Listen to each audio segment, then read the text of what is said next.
couple months ago without looking like a 100-year-old man. I can pick my daughter up off the couch.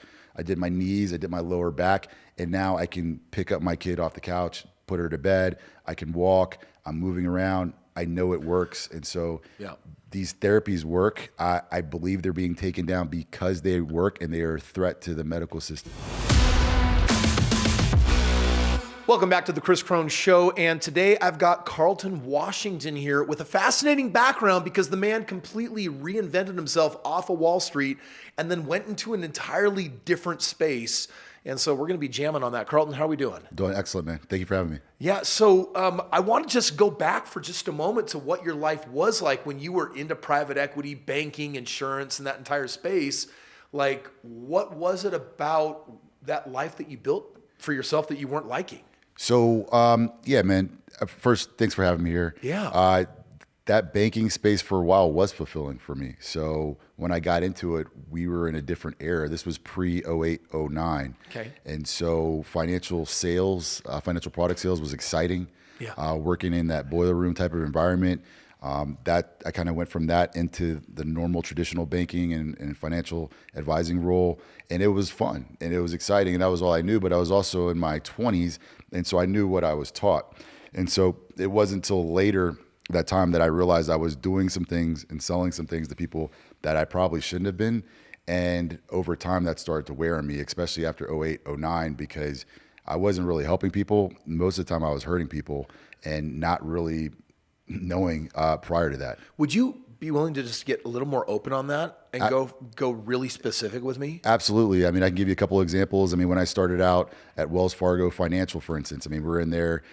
Everybody's about my age. We're working in boiler room settings. We're banging out 200 calls a day, selling people, 9%, 10% mortgages with 5 to 10 points on it, on the phone. All 5 day to 10 long. points. Yeah. So for everyone listening here for every $100,000, that was $5,000 to $10,000. Yes. So on a $500,000 home, I mean, man, this is crazy. Yeah, we're banging that out all day. And so from there, we got recruited by Wachovia Bank. All the guys there. Yeah, I remember Wachovia. Went there. And same thing. Now they get us licensed as well. So we're licensed to sell financial products, equities, and things of that nature. Little did we know we're selling equities that really aren't worth anything, insurance policies that are not good for consumers. And so right around that time when things started to collapse, we're like, oh my God, like what have we done? Yeah. We converted all these people from 401ks and retirement into these evergreen funds that Wachovia was offering.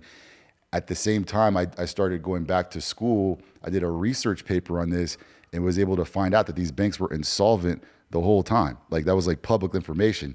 So the whole thing was just a scam and I could never get back into it after the crash. I just couldn't believe like this was my job every day and this is what we're out to do. And as a consumer myself, I'm just like, I can't do this any longer. So right in that era, I was building my original real estate portfolio. And this is probably like the 15th or 20th home that I bought. And I remember that my loan officer, when it came down to close on the home, he was kind of unavailable. His assistant was kind of helping me. The loan docs weren't looking right. He was off vacationing in Hawaii. And I remember when I got to the closing table and I knew where to look for the yield spread premium. And I saw the 4 points. And even for me back then, the 4 points was like, you charged me what on the front end and what on the back end? Like, how in any kind of good conscience could you have done that to me? Right. And I never worked with them again. And it was just kind of weird. I felt financially raped. Right. I felt just taken advantage of, and it didn't feel good.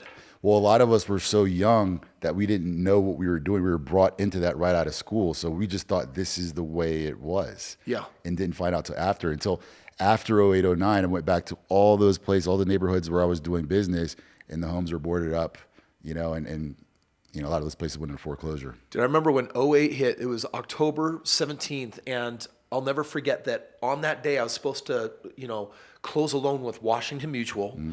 And that was like the bank that I used when I was a kid growing up. I had my first account with WAMU. And I remember that from one day to the next on the day of closing, I was going to close at like a 7.5%, 8% interest rate. And they said, oh, well, now it's been changed to 17%. Which, no, I wasn't going to sign on that. That was their way of saying, we have obligated and committed ourselves to complete this loan process. So we need to pull a little dirty, rotten trick to make sure we don't close on this. Right. I didn't close on that deal, and a week later, Washington Mutual was out of business. Yes. So yeah, 2008 definitely did some major restructuring. So it sounds like you had like you went from this is all like kind of new. You're probably making really good money, right? For the time, yeah, I thought I was. I mean, I was living great, especially 08, 09. I mean, I was balling out of control, had the car I wanted, the house I wanted, I had money in the bank, money in the market. I was doing amazing. And then boom.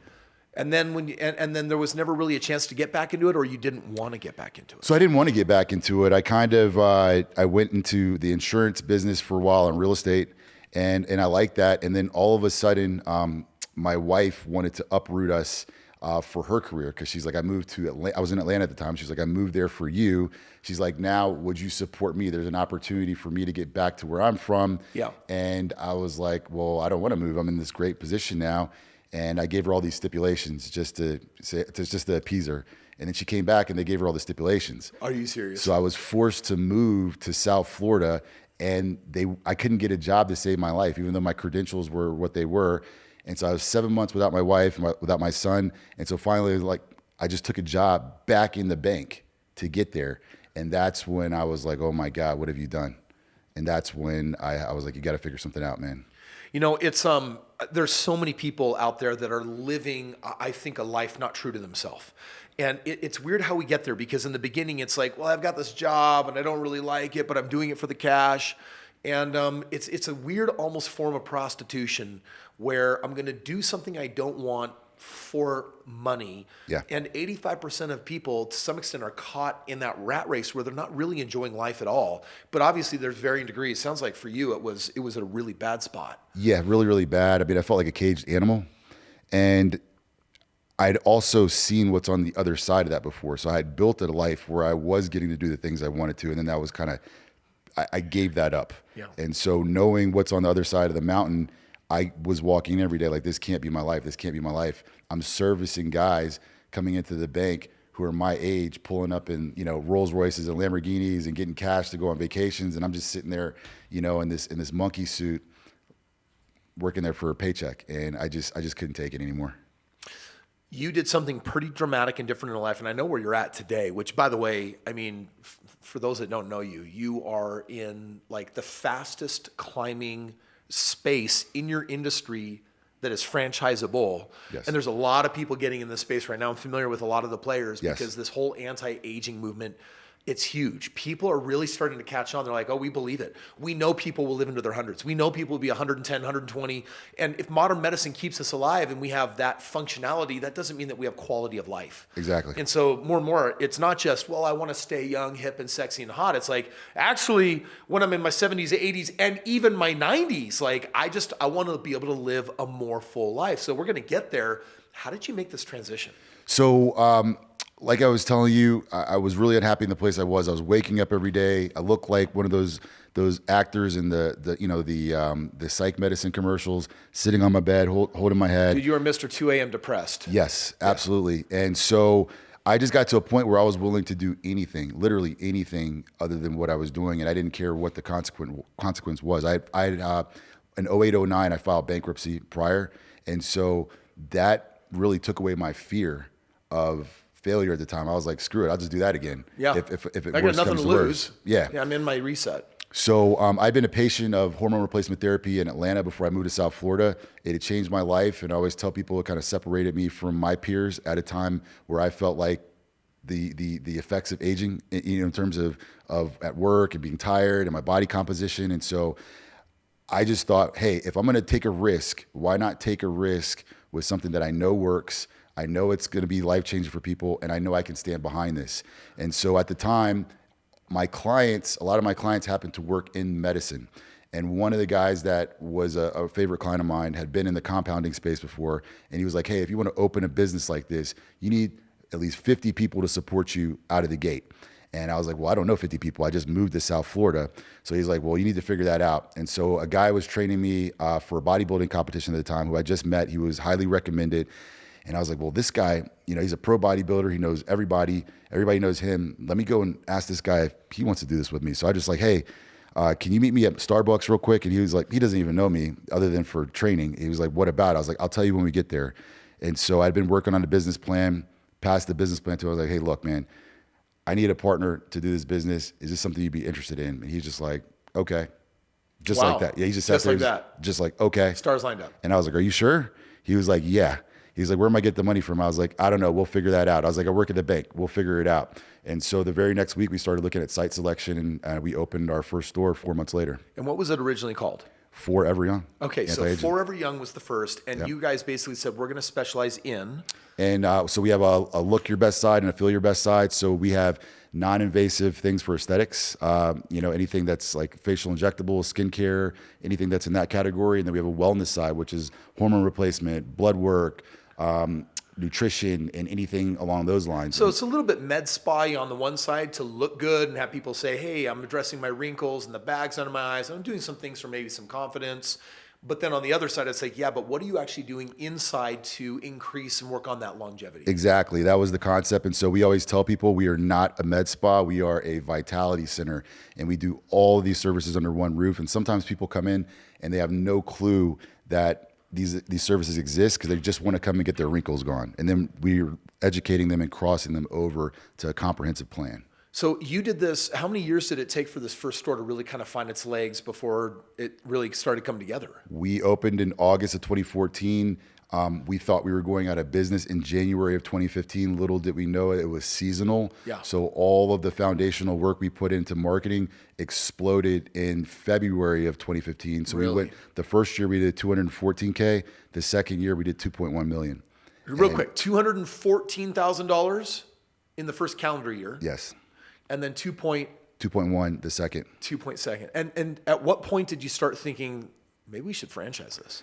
So we didn't. I have to be honest with No, people. you're probably thinking, we didn't. let's open another store and just own it? So we did. And we did a second store, and that shit was a nightmare. And so Because we had no clue what we were doing in terms of scaling. We knew how to operate one store, but now this was like kind of a semi-absentee model on the other side of town. yeah, which means you have to have all of your SOPs. You have to document how all your systems run. And if you're not going to be there, it is a nightmare. Absolutely. And so we didn't know proper construction, proper build out, proper staffing model, and all these things. So everything went wrong. And we lived in South Florida, and a hurricane came through as well, took the rest of our cash.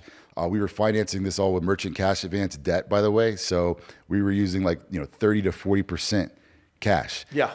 That was eating us up every single day. And so we made it through that. But through making it through that, we had all the solutions to build a business, operate a business like this, but also manage it through crisis. Yeah. And so once we figured out how to make that profitable, there was a guy who started emailing me like every single day. I just trashed all the emails, and he's like, hey, I want to talk to you about something. I want to talk to you about something. And finally, one day I had a downtime. I was like, what does he want to talk? He's like, I think you guys should franchise your business. Yeah. And we're like, that sounds too complicated. He's like, come talk to me. Long story short, we met with this guy with our wives, my partner and I, and we got comfortable with him. And he was like, I think you guys have a business that's going to have 100+ locations. He's like, I can see it already. Just trust me. I've done this before with other brands. And so we did. And everything that he predicted happened. Because currently you're sitting at how many units? We have 43 units right now, might be 44. We open about 2 a month, and about 150 plus in the pipeline right now. 150 in the pipeline. Yeah. So that's like a 3-year waiting list or more. We're still bringing candidates because some of these are second and third locations as well. Yes. But every month we bring on candidates. We fly them into South Florida, and we move forward with new people every month as well. So we're opening stores, and then we're bringing people into the pipeline as well. Wow. And in your space, because I know I know you don't like the word med spa, but there's a lot of people getting into this vitality space. And right now that space is really starting to get a lot of traction. Sounds like you're the first there. And for you having that kind of momentum, that's big. Yeah, we have a couple competitors in our space, but we always tell people, a lot of our space came out of Southern California and South Florida. The other company that was coming out of Southern California has kind of backed off on franchising, which has really allowed us to get even more momentum. And there's a couple other brands in South Florida as well that are growing, but most of them that I've seen that are successful are coming from our region right now. So I actually, for just a moment, just for fun, because I'm so deep in the anti-aging and vitality space, online I'll tell people I want to be 140 years old. Right. And so I'm curious, like what are you seeing on the vitality side that you're just in love with? The stuff that's now, the stuff that's up and coming, where do you think it's at? So I think it could be a lot further than what it is right now. We've unfortunately just suffered some regulatory issues in terms of peptides that have been removed from the market. But Which peptides got like removed? DPC 157, Ipamorelin, CJC, Yep. GHRP6. Some of these things were taken off the market. Why do you think they're being taken off the market? I truly think they're being taken off the market because they work. I know that they work. They work for me. They work for our patients, and it's pretty scary. The other service or product that I think is really great right now, which is also not easily accessible in the market, is stem cell, for instance. So Yes. I've also had stem cell. I couldn't get up and out of this chair a couple months ago without looking like a 100-year-old man. I couldn't pick my daughter up off the couch. I did my knees. I did my lower back, and now I can pick up my kid off the couch, put her to bed. I can walk. I'm moving around. I know it works. And so these therapies work. I believe they're being taken down because they work and they are a threat to the medical system. Yeah, they want to basically regulate them. They want to make sure the right kind of big pharma can own them. And that's the sad part of this country. Absolutely. Yeah. I've got some buddies that they just opened a spa, a clinic a few months ago, and what they're doing on the stem cell side, it's exciting to watch. My daughter just got her third degree. She's 18 years old. She got her third degree in Taekwondo. She had a knee injury, and it's like, do we do surgery? Do we do stem cells? And man, before you ever consider going under the knife, stem cells is a very strong consideration. Did you guys do it? Yeah. Awesome. Yeah. You see the results? Or? Yes. Okay. Yeah. Yeah. And that's the funny thing is, if you actually look for a story like that, it's very hard to search for it. Those stories are suppressed. So if you're looking for stem cells, you don't get testimonials very easily. And you'll notice that all the guys that advertise stem cells do not give testimonials. Like the guys in Columbia BioAccelerator, Kris in California, they don't give testimonials online or on their social media. They always cut it right when they're getting specific because there is regulation on this stuff. What else? What else are you really, really pumped about? I always tell people... You're telling me that you got the peptides that are kind of being suppressed right now. Right. Things that are working are coming off of the market. Stem cells are very difficult. Just Utah last week, laws were passed where now stem cells can actually be advertised and marketed. They weren't able to beforehand. So I know that there's some of those different things. What else are you finding that gets you the most excited about Vitality? Well, one of the things that I've always been excited about is as a baseline is hormone replacement therapy. This is something, unfortunately, that most people need, especially over the age of 30, whether they're women or men. And so I find that most people don't realize how suppressed they are when they're walking around. And so these therapies alone, although they should be well known, when someone's impacted by hormone replacement, male or female, specifically testosterone replacement therapy, it has such an impact on your life. I always tell people that Kris that is not hormonally optimized versus Kris who is, you could never beat that guy in any level. Dude, I remember 10 years ago when I got into the game, it was so faux pas to talk about. And so I felt like I was like going to a drug dealer. I was just going to my doctor. Right. But it was weird. And fortunately, things have shifted and changed enough where it's been actually fairly normalized. And I'm like, well, that dialogue changed really quickly, and it's a good thing because there are so many people they're underperforming and they don't know it until they do something about it. Yeah, absolutely. So that's great. And then just without necessarily a product or service, comprehensive blood work alone, if you're doing that frequently, it is allowing you to have so much control in a micro way over everything that you're doing in terms of your health, the supplements you're taking. And if you're combining that with, say, like a Whoop or some type of accountability device, it really allows you to take control of your health and not have some of the issues that our parents and family members have in the past. And so comprehensive blood work for me, IV therapy combined with that is extremely impactful. Just hydration alone. These little changes, when you add them all up, allow you to have a much greater life than most people.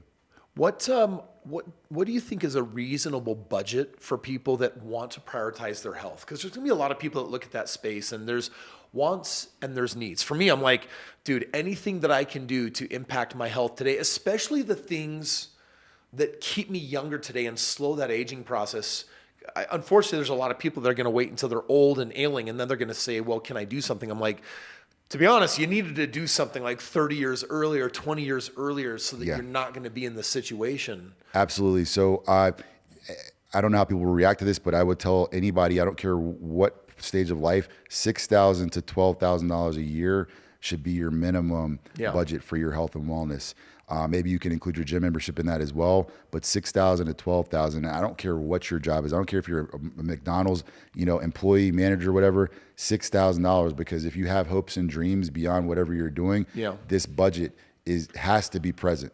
It's interesting. There's so much criticism I get online from people when I tell them the kind of money that they need to budget for life and for things. And, there's three types of financial spenders on this planet. There are those that are reckless with their money, so they don't have 6 to 12,000. They just don't have the money because they've spent it before it comes in.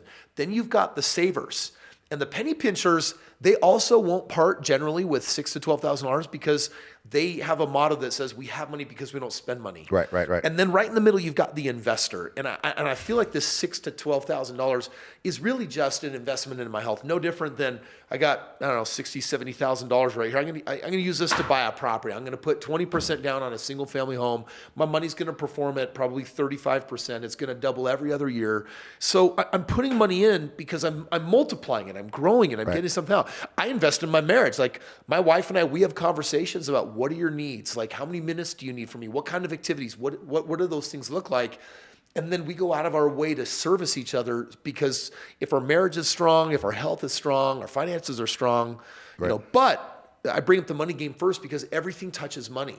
And there's a lot of people that say, well, I don't have $6,000 to $12,000. And to that, I would say, well, then I think you need to adjust your financial world, because you're going to want money for these things before you think you need them. You're going to want them earlier so that you can just extend life and enjoy it. Right. Yeah. And I think exposure to that is really important. It's a mindset. I think you hit it on the head. It does boil down to investment. This is not an expense. It's an investment, and it's the basis of everything that we have. So whether it's your relationship, it's your career, it's your athletic performance, whatever it is, this is the basis for it. So when people understand that, then all of these opportunities tend to open up for them much greater than what they are.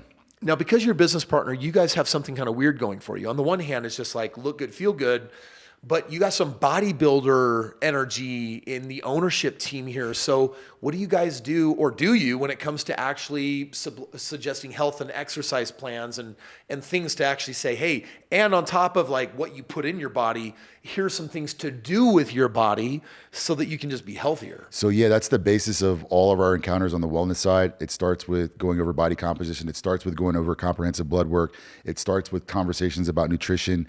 And typically people are receptive to those if they're walking into our office. So everything is looked at comprehensive.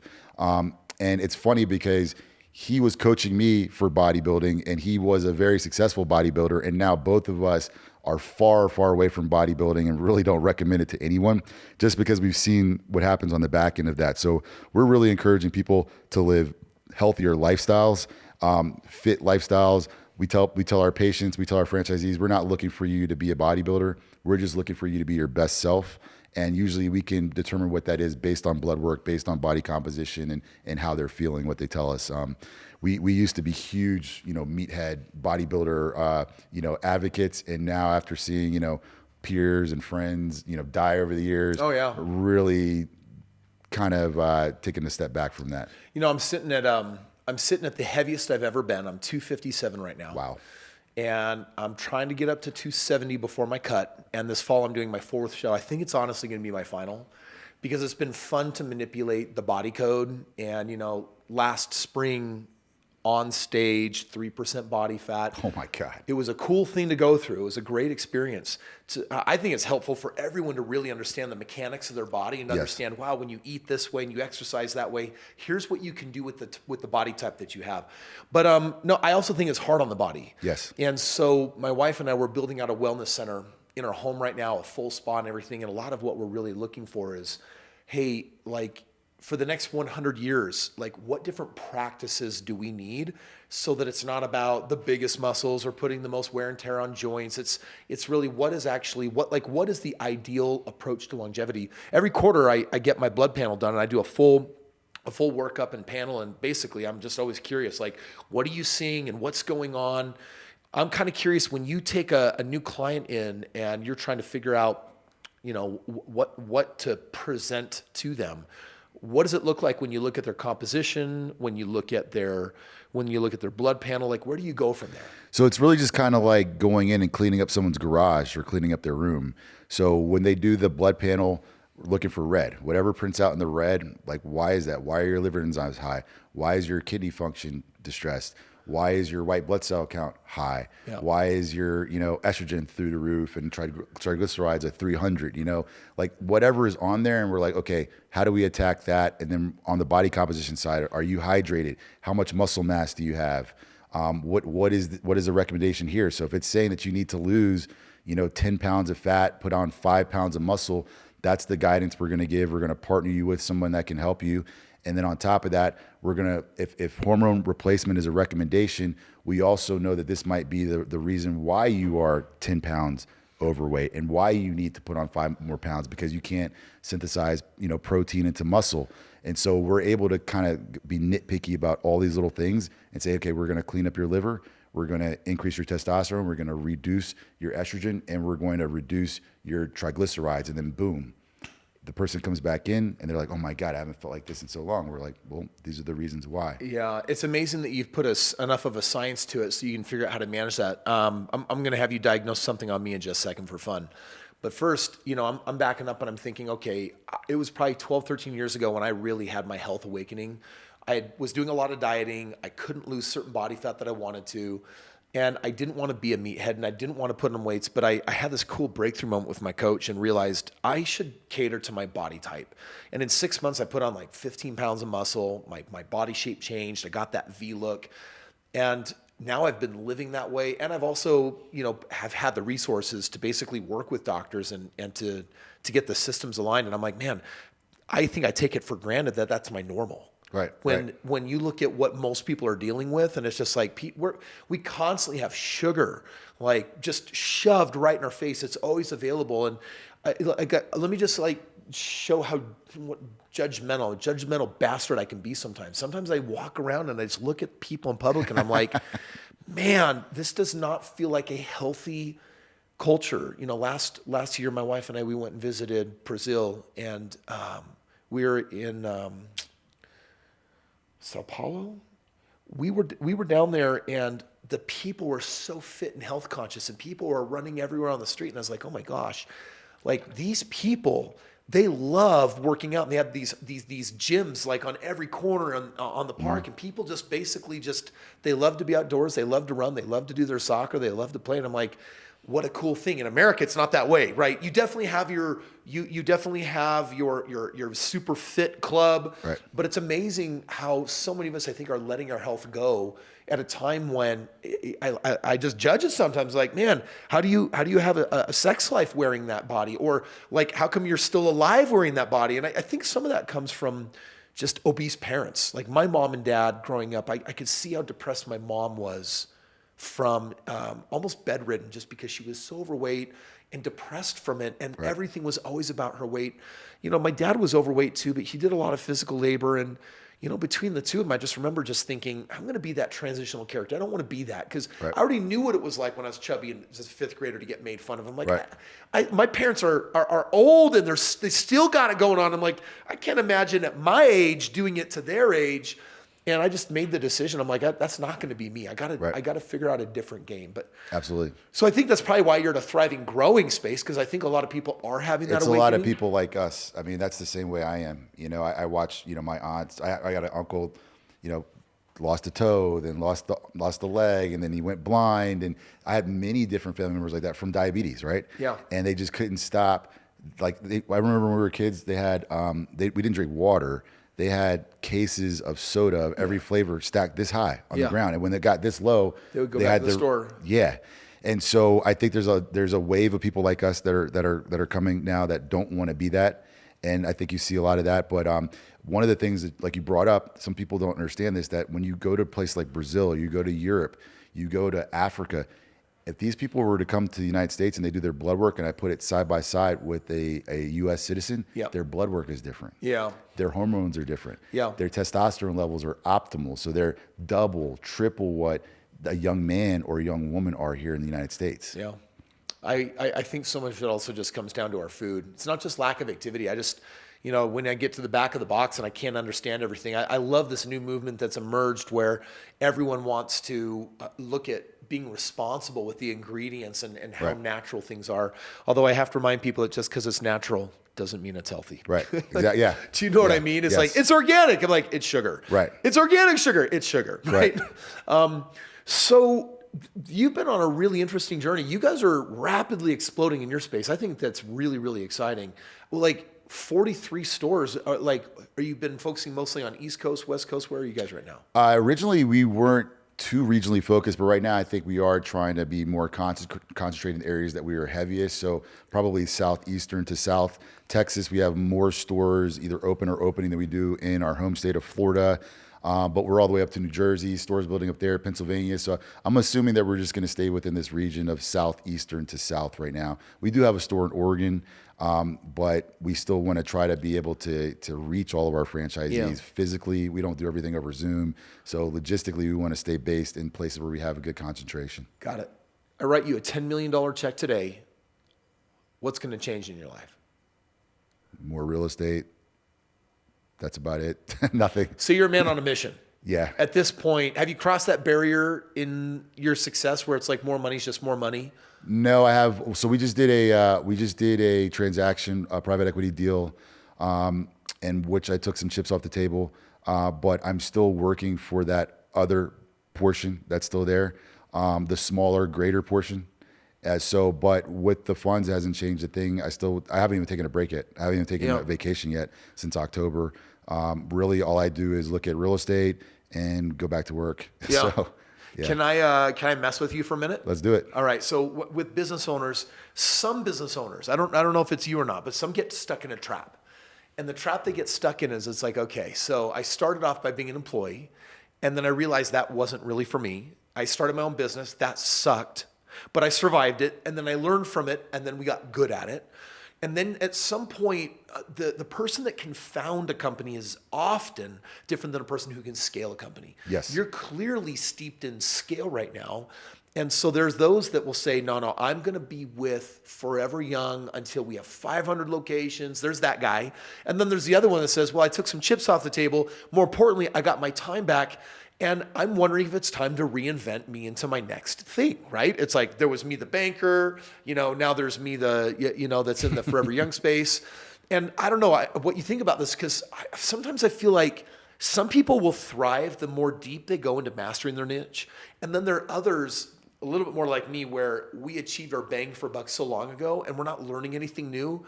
And so we're now optimizing tiny little things, but a lot of the adventure has already moved on.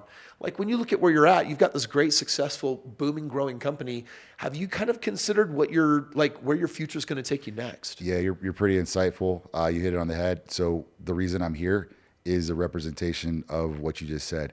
I am trying to organically find and figure that out by taking a journey. So I've been in like 5 states this week, and the journey is to talk to people, meet with people, see what's out there. I've been so tucked away in this business for 10 years. Yeah. I'm just raising my head up to breathe. So Wondering now what's out there. I want to see what's out there. I'm in Utah. You Yeah, know what I'm saying right I now. know. So I want to see what's out there. Yeah. And I don't want to say this is what I'm doing next. I want it to come to me. Yeah. Just how this business came to me through, just kind of just an organic process of boom, that's it. Yeah. Boom, it just smacked me in my face. This is what I want to do next. And I don't know, because all I've been doing is Forever Young. Yeah. I got my real estate to the point where I'd done thousands of deals, and I just lost it lost its savor. Yeah. Because we really had figured everything out. If you look at what I've learned in the last 10 years of real estate, I've learned almost nothing. And just think about that statement for a moment. And yet I'm a huge believer that the soul requires a certain amount of growth at a certain pace to feel good about life. In fact, I believe that aging comes from stagnation. And I don't just mean like physical, I'm not moving my body. Yeah, that will bring on aging. But when we get too used to our games and we don't reinvent ourselves, it's almost like we're saying, well, I'm not really learning anything in the space. A part of my brain is not going to go on autopilot. Maybe don't even need it anymore. I'm like, who's to say that doesn't bring on Alzheimer's, right? So my real estate game got so boring that I had to reinvent myself. And it's interesting because there's a part of me where reinvention is like, I'm in all these private equity deals and I'm launching all these companies. And right now I'm on this journey of 10,000 companies. So real estate is full in force. I've done a couple $1 billion of it, and we're doing more right now than ever before. So it's charging up the hill, but I have teams that run that. Like I'm an hour a month on that as a board seat member, right? I'm out. Outside of some of the social media that I make on Monday afternoons. But then after that, it's like, okay, I've found all these other companies. And so there's like Business Krohn that is out there with these mergers and acquisitions. And I'm loving it because it's new challenge and it's fun and it's new learning. Like real estate is like a tiny game compared to private equity. Right. But at the same time, there's another part of me that finds so much fulfillment in spirituality, personal growth, that literally just sometimes wants to sit on the top of a Tibetan mountain and just om. And so it's like I've got that part of me. I just came off of a 4-day retreat this last week that was just it was such deep inner work. And it was so satisfying, but I was making money. Right. And so, I don't know. So for me, I'm constantly reinventing so that I can stay on the edge. I believe part of getting to 144 years is I'm going to use my mind in new ways. I'm going to learn new things. And I want to enter a different type of mastery in a different space, almost opposite than I've ever been before. And I love that game. And actually, that's the one thing that's really, I think, served me the most in this space is to get used to nothing. So that I think my philosophy is there's this whole business black belt model out there. And what they do is it's called 6 Sigma training. Right. And a Sigma standard deviation basically means that, well, when you figured out your business and your first deviation is like 67%, it means that when you've achieved 1 Sigma, you've figured out like a barely majority of the business. Right. You get to your second one and you're like at 81%. You get to your 3rd Sigma and you're at like high 80s. You get in your 4th Sigma and your mid 90s. And by the time you get to your 6th Sigma, you've optimized the company to like 98.99%. And it's just like to figure out how to squeak that last percent out of your market cap is like, so for me, I was like, I actually love the 1st Sigma. And then in the 2nd Sigma, I like to go find my worthy replacement that is way smarter than me. Yes. And I'm just saying, hey, now you are the optimizer. Right. And I'm moving on to I'm going to move on to other games because it keeps me the most fresh. Right now, I've kind of hijacked my style for how I like to do it. So I'm kind of curious. You've been visiting all these states. What do you think you're looking for? Everything that you just said. I think in my company, I got to the 2nd or 3rd Sigma. And it was time to let somebody else take those reins. Yeah. I don't want to be an operations guy. I don't want to. Did you find that person? So we have 2 CEOs and we are about 5 months in. Yeah. 4 months in. So I'm hoping we did. So you took some chips off the table, you got some of your time back, and Yes. you're seeing how it's playing out. Yeah. And so I think, and then again, you brought up some other things. I mean, look, insight, I think, is a big part of all this, realizing that it's not just about the money. There is a spiritual aspect. There is a health aspect with your body, and there's a mental one as well. And so I'm trying to go back out and tighten those up, reinvest in those areas so that opportunity can come to me. And I've seen that before. I always tell people when they're struggling and they're not finding the things they want in life, like a partner, friend, a job, whatever it is, I always believe that it's because you're not operating at that level at 100% of what it is you want. And so I wasn't at 100%. All I talked about and saw was forever young. And so now I'm purposely investing in myself and trying to let an organic opportunity come to me once I've hit that level that I need to be at. Strangely, I actually think the best thing for Forever Young is for you to reinvent in a new space. Something happens when you go from being an operator to an owner. So many people when they are the operator of a business and they're still in 40-hour, 60, 80-hour work mode, you're so engrossed in being in the business that it's actually hard to work on the business. And there's a total different part of the brain that has ideas that can create massive acceleration of growth that will never be found when you're actually being the artist, visiting a clinic, checking on, and basically going through the motions and your spreadsheets and just doing what you normally do in the game. And so I'm always encouraging entrepreneurs to fire themselves and hire a CEO. And so many of their egos are like, no, I need it, I want it. And I'm like, yeah, but how much of it is significance? Or like the founder wants to become the president who wants to become the scaling guy. And I'm like, I think it's kind of cooler not to have It's a title. hard. I just learned that. I'm learning that right now. Has been a really, really hard transition, and I think it's because of what you're saying just now. You think you want to do all these things, and it's ego driven, and some of it's just it's your baby. But you're absolutely right. But it's taken this process for me to learn that as well. I learned everything the hard way. Yeah, not always, probably not everything. You figure some Just things about, out. yeah. But it's also interesting that sometimes the problem is just being in pattern, not even what the pattern is. My 4 years ago, I had a friend of mine, close friend, pass away in an awful freak accident. It was a paragliding accident. And when he died, it wrecked me so much, not just because he was my best friend, but because he had 4 kids like me. We were same age. And, his widowed wife and 4 little baby boys were left behind. And I remember just thinking, he had this premonition 9 months earlier to hire a CEO and go from literally 100-hour weeks to nothing. He had this weird insight where he just handed his business off within 30 days and he got out. And so he had 9 months with his family before he passed.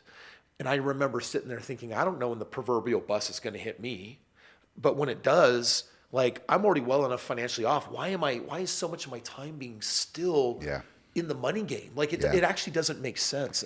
And I rewrote my life. I rewrote my schedule. I redid everything to find balance. And for the last 4, almost 5 years now, balance has been achieved in a beautiful way. Like, I'm constantly evaluating, wow, do I need to change my schedule? I'm like, no, dude, I love the schedule.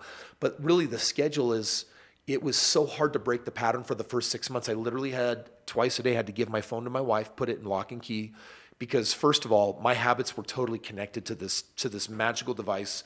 Because on the one hand, it's like, dude, this thing talks to God almost. Like it's connected to a satellite. I'm messaging someone on the other side of the world. It's amazing. Yeah.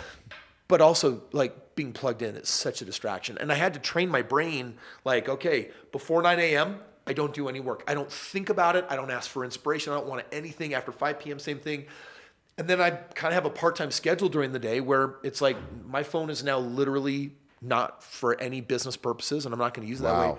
And it took 6 months to break me from like this crazy, because there's no such thing when you're in your position of a 40-hour work week. That's what people call full-time, but when you're the owner, your brain is always on. Yeah. It is always thinking about it, and it's always split testing this or that. What choice should I make? I had to divorce myself from it, and took 6 months. And after that, I was like, oh my gosh, I'm free from this thing. And I started living my life very, very differently. And oddly, in that space, I was way more useful to my business because I was now the idea guy instead of the day-to-day guy. Yeah, and that's something, it's interesting you brought that up. That's something I'm really desperate to do right now, and I'm trying to figure that. Maybe you can tell me how to do this. The problem is right now, like, I do a lot of stuff on social media. Originally I got deep into social media because of reputation management when we first started the business. So I was trying to make sure, like, there's no bad reviews, no negative comments. And I trained myself to constantly be on the phone.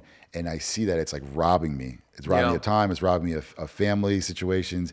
And I'm trying to figure out, like, how do I have all this stuff going on social media, YouTube and all this stuff, but not be on the phone? Like, I don't know if anybody's figured that out yet. Well, I'll tell you what I have figured out. Just like you say, you should budget $6,000 to $12,000 a year for your health.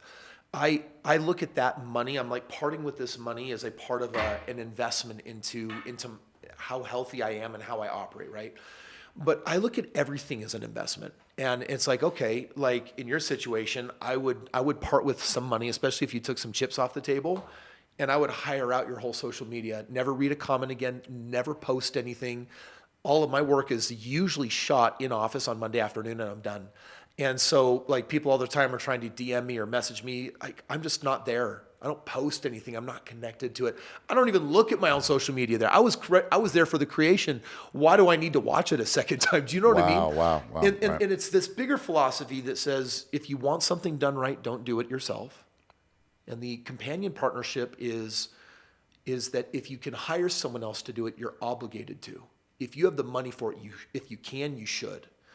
And while that's not always going to hold true, it challenges me constantly to either arbitrage or outsource everything. Got it. And then it becomes a game. I was hanging on a beach. Shoot, this was last summer. We were in Mexico because they were doing a bunch of stem cell stuff in Mexico because the stem cells hadn't made it quite to the States. Right. And while they were doing all these treatments, we were hanging out at their beach house. They had sold their business, I think, for $1.6 billion. And And I asked David, I said, he's there with his two daughters having a beautiful breakfast. I said, so like when it comes to business, like what do you do?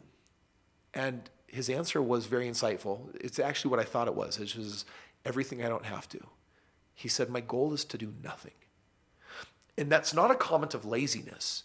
It is a comment of putting all of your energy in reserves so that it can be deployed on the right things. And usually we're not in the game of the right things. We're just in the pattern of doing things. And it's like, well, what would happen if someone drove for you? Well, then you wouldn't text and drive and you get some time back. Well, what would happen if someone actually planned all your trips instead of you and booked your tickets, right? What would happen if someone did all your cooking and cleaning for you, right? What would happen if you had a home organizational staff so you didn't have to do some of those menial tasks either? I've taken everything off of my plate. I feel sometimes like the laziest human being on the planet. But I'll tell you that when it's time to ignite, I have full reserves that I'm ready to deploy and go ham in a way no one else can catch up with. Right.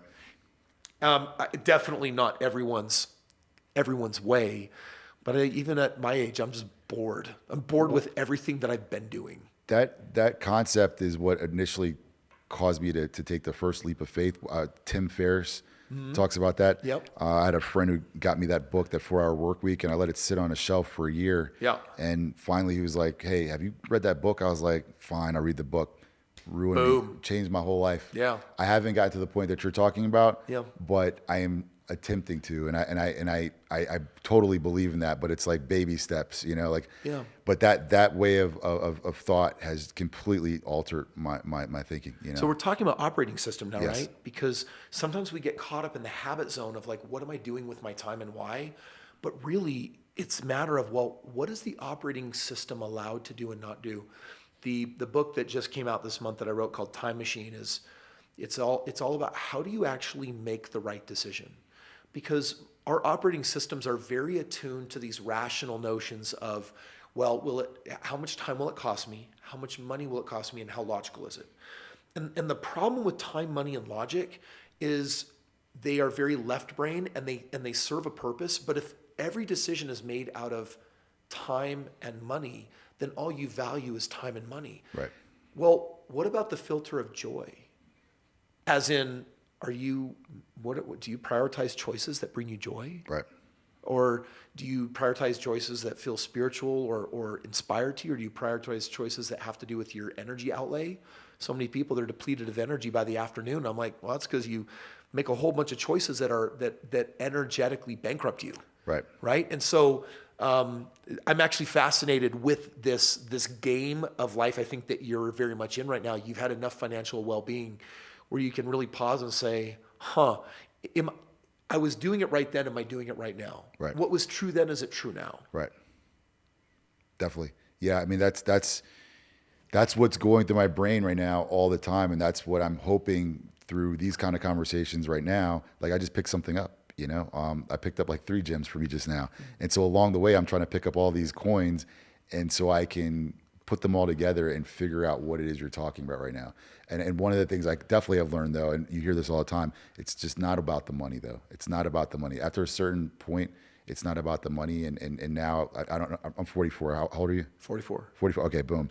So now it's more about, I'd rather make less, spend more time with my kids. Yes. Now I'm seeing that time fleeting, Yeah. So how do I do that and make sure I'm not leaving anything on the table?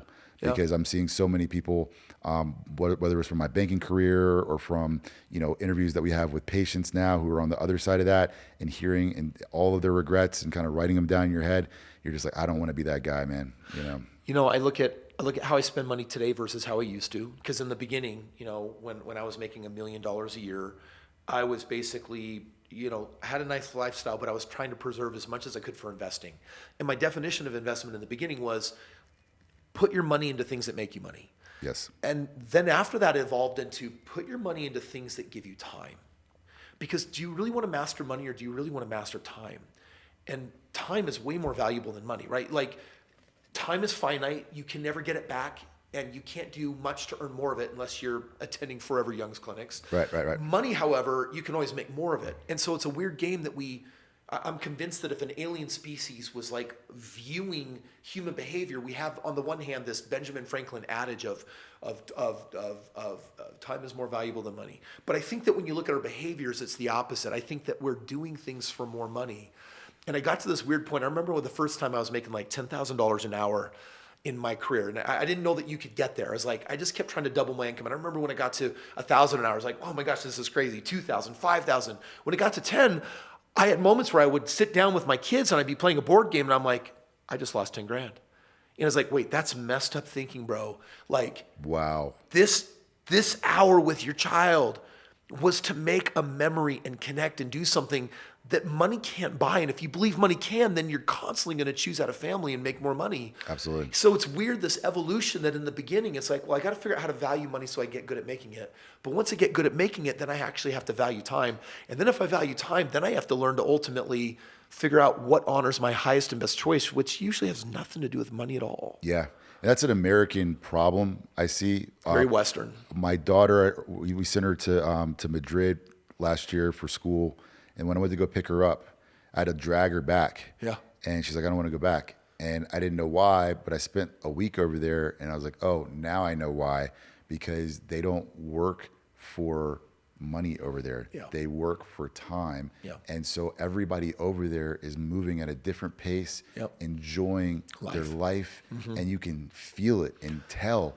And it's infectious. And you're like, damn, like, I don't really want to leave either. You know, I know. like this, it's It's just weird to totally visit different. though, because you sit down at a European restaurant and 3 hours in, you're like, give me the blasted check. I Right. got to get out of here, when we Right. wanted to be done in like 40 minutes, you know? Yeah, but it made my body. It was like healthy for my body. Oh, man, yeah, because releasing I anxiety. slowed down too. Yeah. And everything was just like, okay, you know. So yeah. I mean, it's a problem over here, and I think most people aren't as insightful, and a lot of them never get it until it's too late. I know. It's one of my, I think so much of my system is run on FOMO. And it's based on this idea of I want to get to every season early because I'm afraid of missing a season.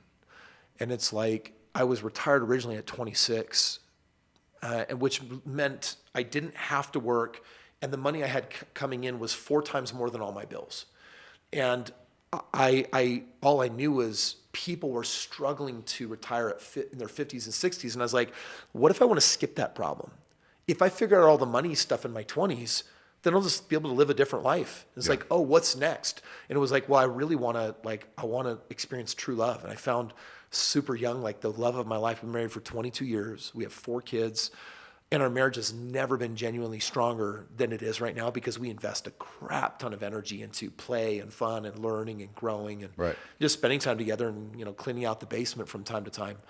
And so it's just always this game of like, dude, I don't want to miss a season. Like the one that I really struggle with, honestly, is my kids, because I don't know if there's enough time I could ever put in to not feel like I somehow still wasn't missing something. Right. And maybe that's more of a traditional conservative dad thing, you know, because my wife doesn't work. She works way harder than me because it's family management. And I do work. And even when I put a lot of time into my children, there's still this thing where I'm like, is it enough? Is it enough? Is it enough? I don't know if Yeah. I'll ever get there. Yeah, no, the same. And yeah, I wish that I come to the point that you got to at the 20s when I was in my 20s, but I was more into that whole partying, Yeah. you know, part. I lost 10 years. I was telling my son I lost 10 years of my life, man, to waking up on Saturdays and Sundays at 2:00. Yeah, but no, I You can know, tell and- that you're living your life so conscious and fully right now. So you've paid for it. Like you learned the lesson, man. And now Yeah. you're moving on, and now you're doing something really cool. Your first major change up, it didn't happen because you wanted it to. It happened to you. Yeah. Right? And then you learned the lesson and then you shifted. Then you got into a really cool game that, brother, you're doing so well with. I'm so proud of you. Oh, thank you, man. Now it's moving on to the next game where it's like, hey, do I want to move into the next game because I have to or because I actually want to now? And there's something beautiful about moving your own cheese by choice. Yes. Amen.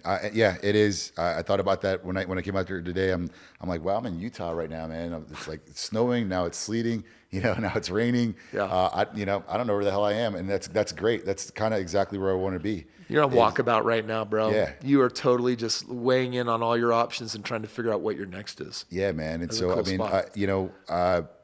I'm hoping to get to some of the places that you just talked about, and And yeah, I'm just hoping to do it in a way that's meaningful and that allows me to do like what you just said. Spend the time with the kids, with the family, and create those memories.